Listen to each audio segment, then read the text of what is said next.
നമസ്കാരം. ഈ മണിക്കൂറിലെ പ്രധാന വാർത്തയുമായി സ്പോർട് ലൈവിലേക്ക്.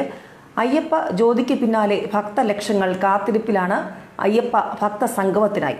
2 ലക്ഷം പേർ അണിനിരക്കുന്ന അയ്യപ്പ ഭക്ത സംഗമം തലസ്ഥാനത്ത് ഞായറാഴ്ച നടക്കും. ഇനിയുള്ള 2 ദിവസം അയ്യപ്പ ഭക്തരെ സംബന്ധിച്ച് നിർണായകമാണ്. അയ്യപ്പ സംഗമത്തിന് മുന്നോടിയായുള്ള വാഹന പ്രചാരണ ജാഥ ഇന്ന് വൈകിട്ട് നടക്കും. പാളയത്തു നിന്നും ആരംഭിക്കുന്ന ജാഥ പഴവങ്ങാടി ക്ഷേത്രത്തിന് മുന്നിലാണ് സമാപിക്കുന്നത്. ശബരിമല കർമ്മസമിതിയുടെ ആഭിമുഖ്യത്തിൽ ഞായറാഴ്ച തിരുവനന്തപുരത്ത് നടക്കുന്ന അയ്യപ്പ ഭക്ത സംഗമത്തിന് മുന്നോടിയായുള്ള വനിതകളുടെ വാഹന പ്രചാരണ ജാഥയാണ് ഇന്ന് നടക്കുന്നത്. വൈകിട്ട് 4-ന് പാളയം ഹനുമാൻ ക്ഷേത്രത്തിന് മുന്നിൽ നിന്ന് ആരംഭിക്കുന്ന ജാഥ പട്ടം, കേശവദാസപുരം, മുട്ടട, അമ്പലമുക്ക് നഗരത്തിന്റെ വിവിധ പ്രദേശങ്ങളിലൂടെ പഴവങ്ങാടി ഗണപതി ക്ഷേത്രത്തിന് മുന്നിൽ എത്തിച്ചേരും.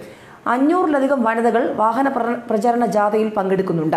സംഗമത്തിന്റെ മുന്നോടിയായി തിരുവനന്തപുരം ജില്ലയിലെ പ്രധാന കേന്ദ്രങ്ങളിൽ അയ്യപ്പ മണ്ഡപങ്ങളും ഒരുക്കിയിട്ടുണ്ട്. 3 ദിവസവും ഇവിടെ അയ്യപ്പ വിഗ്രഹവും വിളക്കും വച്ച് പൂജയുണ്ടാകും. ഞായറാഴ്ച വൈകുന്നേരം 4 മണിക്ക് പുത്തരിക്കണ്ടം മൈതാനിയിൽ നടക്കുന്ന സംഗമത്തിൽ ആധ്യാത്മിക ആചാര്യന്മാരും സമുദായ സംഘടനാ നേതാക്കളും പങ്കെടുക്കും. സംഗമത്തിന്റെ ഭാഗമായി 2 ലക്ഷം പേർ പങ്കെടുക്കുന്ന നാമജപ യാത്രയും ഉണ്ടാകും.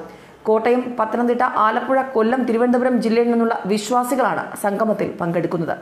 തിരുവനന്തപുരം നഗരത്തിന്റെ വിവിധ ഭാഗങ്ങളിൽ നിന്ന് ആരംഭിക്കുന്ന യാത്രകൾ കിഴക്കേക്കോട്ടയിൽ സംഗമിക്കും. മാതാ അമൃതാനന്ദമയ്യാണ് അയ്യപ്പ സംഗമത്തിന്റെ മുഖ്യാതിഥി.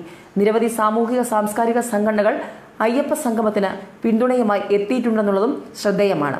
നേരത്തെ സൂചിപ്പിച്ചതുപോലെ അയ്യപ്പ വിശ്വാസികളെ സംബന്ധിച്ച് ശബരിമല സ്ത്രീ പ്രവേശ വിവാദവുമായി ബന്ധപ്പെട്ട് തുടക്കം മുതൽ അയ്യപ്പ വിശ്വാസികൾ ഈ വിഷയത്തിൽ സ്വീകരിച്ചിരിക്കുന്ന നിലപാടുകൾ, അതിന്റെ ഏറ്റവും ഒടുവിലത്തെ ഒരു പ്രധാനപ്പെട്ട സംഭവമാണ് അയ്യപ്പ ഭക്തജന സംഗമം.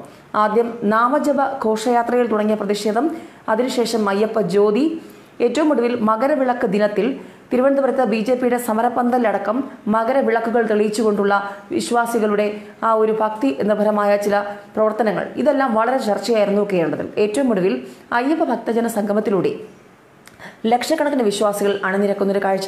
ശബരിമല സ്ത്രീ പ്രവേശ വിഷയത്തിലെ നിലപാട് ശക്തമായി തന്നെ BJP മുന്നോട്ട് കൊണ്ടുപോകുന്നു. ഒരു വശത്ത്, മറുവശത്ത് അയ്യപ്പ കർമ്മസമിതി അടക്കം നിലപാട് എന്താണെന്ന് വീണ്ടും ആവർത്തിക്കുകയാണ്. നേരത്തെ ജനുവരി 22-ന് സുപ്രീം കോടതിയിൽ പുനഃപരിശോധന ഹർജി വരുമെന്ന് പറഞ്ഞിരുന്നെങ്കിലും ഇപ്പോൾ അതിന്റെ സാധ്യതകൾ കുറവാണെന്നാണ് ഏറ്റവും ഒടുവിലുള്ള റിപ്പോർട്ടുകൾ സൂചിപ്പിക്കുന്നത്. ഈ ഒരു സാഹചര്യത്തിൽ ശബരിമല സ്ത്രീ പ്രവേശം വിഷയത്തിൽ തുടക്കം മുതലുള്ള നിലപാടുമായി മുന്നോട്ട് പോകും അയ്യപ്പ കർമ്മസമിതി. അതിനുള്ള ശക്തി പ്രകടനം കൂടിയാവുകയാണ് അയ്യപ്പ ഭക്ത സംഗമം. മാതാ അമൃതാനന്ദമയ്യെ കൂടാതെ ശ്രീ രവിശങ്കറും ബാബ രാംദേവും അടക്കമുള്ളവർ അയ്യപ്പ ഭക്ത സംഗമത്തിൽ പങ്കെടുക്കുമെന്നായിരുന്നു നേരത്തെ ഉണ്ടായിരുന്ന റിപ്പോർട്ടുകൾ. നിലവിൽ മാതാ അമൃതാനന്ദമയ്യയുടെ നേതൃത്വത്തിലായിരിക്കും അയ്യപ്പ ഭക്തജന സംഗമം നടക്കുക. അതോടൊപ്പം തന്നെ വരും ദിവസങ്ങളിൽ, പ്രത്യേകിച്ചും ഇന്നും നാളെയും, ശബരിമല മകരവിളക്ക് പൂജകൾക്ക് ശേഷം നട അടയ്ക്കാൻ 2 ദിവസം മാത്രം അവശേഷിക്കുമ്പോഴും അയ്യപ്പ കർമ്മസമിതി നിതാന്ത ജാഗ്രതയിലാണ്.